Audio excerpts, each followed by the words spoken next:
Peggy 12.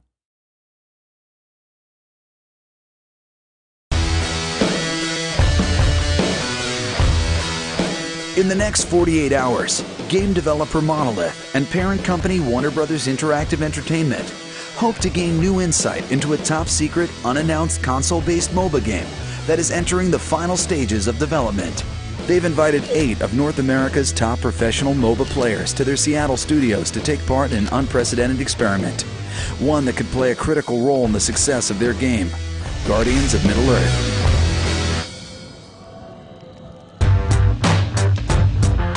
We're really excited to show you the game today.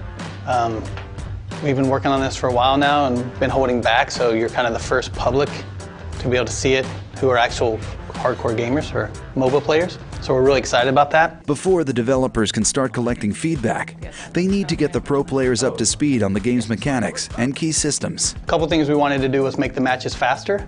We thought gamers would want to be in and out and on to the next round faster than you typically find in a PC MOBA. The other thing is, in general, all of the things that you put on your loadout are going to be stuff you slowly progress to unlock over the course of playing, leveling your profile, and earning coins to use to unlock all these different things. Bringing in a group of professional MOBA players to sort of give us feedback is a huge win for us trying to feel it out. Obviously, our day job is trying to make the game. Their day job is playing the game and really understanding what works and doesn't work about it. So like Gandalf, for example, is like a really good beginner guy because he does a lot of AoEs. So one thing we'll probably do, I think we've talked about it at least, is like mark guys, whether they're sort of beginner or like medium or hard guys to play. We really hope to make Guardians of Middle-earth a more fast-paced game since it's on the console. We know that console gamers usually want to jump into a round, finish the round, win or lose, and then start a new game. So we really wanted the matches to be short and action-packed. As we really nail down exactly all the features in the game, finish all the feature work, we're going to be able to incorporate some of this feedback. And I think also just the perspectives and information that we've gotten from these guys will really help us, in this finishing phase to decide what to focus on and what not to. The goal from the beginning was to make sure that this thing actually satisfies the most hardcore play. And then priority 2 is, okay, now make it the easiest ramp on as possible for new people. Our cause is just. Guardians of Middle-earth, I think, is a great entry point for new MOBA players because it's got the accessible sort of console controls, immediate interaction with your character kind of feel. It's a little bit simpler and faster paced, so you can kind of jump in and get more revs on it without having to learn quite as much about the structures around the culture in the PC space right now. With a firm grasp of the basics, the pros are ready for battle.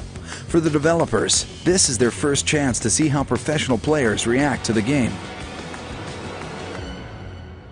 Right bumper, right there, what does that mean? So you leveled up, so hold it down. I was never going straight for professional gaming. When I started, it was just a passion. I really liked playing competitively, and I just liked trying to win. So we did the intro this morning, got a bunch of feedback from you guys already, just digging into the menus and everything. So finally gonna actually start a 5-on-5 match. You actually play against each other, at least the 8 pros, and then we'll have 2 of the developers in the last couple slots here. So now you have 1 minute to do your loadouts if you haven't already set them up. But right now they're trying to defend, their tower is actually being pushed a little already. But they have 2 Guardians in the bottom lane trying to push back. He's about to kill Legolas. He did. He finished Legolas. The biggest surprise of the day so far is how quick they adapt to the controls. Soren's fun because he has like a dash that also stealths him, so you can dash behind enemy lines and stealth and then knock guys back into your tower, which is really awesome. It's been fun to really pick out those things that I think that fans of the lore are going to recognize, but also I think gamers will recognize how much depth there is behind each of these characters. The developers are working towards a balanced game where no one player has a distinct advantage and matches end around a sweet spot of 15 minutes. But the players are finding that not all Guardians are created equal and matches last twice as long as expected. Oh, now you're going to prolong it because you're actually going to kill all of them, huh? Oh my god.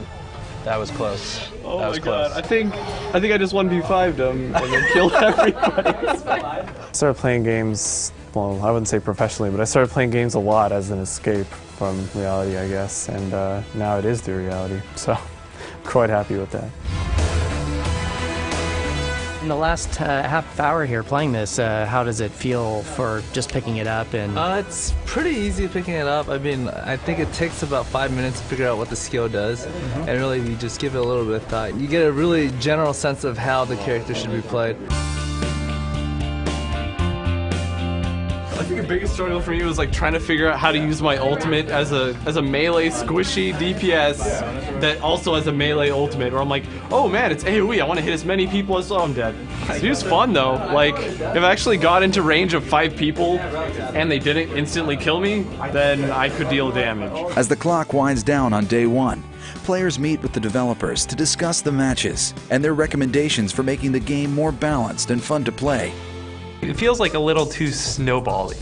You know what I mean? one of our major issues in the game right now is snowballing, experience levels, where one team will get ahead in experience levels compared to the other team, and it's a very hard pull to try to get the other team back again, to make a shift back if their player skill dominates over the other team. If the team drags it out until level 14, everybody would be at their maximum potential, and it's really just going to come down to who is going to fight better, who's going to perform better in a team fight environment. Essentially, at some point in time, you can't end the game because the soldiers aren't killing towers quickly enough, and people are just wiping the waves, and that kind of stagnates the game as well.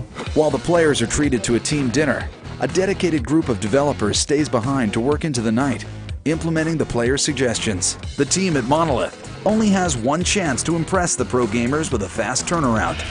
As the game's delivery deadline looms, the players will have one more day to play Guardians of Middle-earth, test the changes, and offer a final assessment. Coming up in part 2. Right now we got the guys back in this morning. Last night they gave us some good feedback. We made some changes. They're playing a new build now. I look forward to seeing the differences in what you find just overall in the game.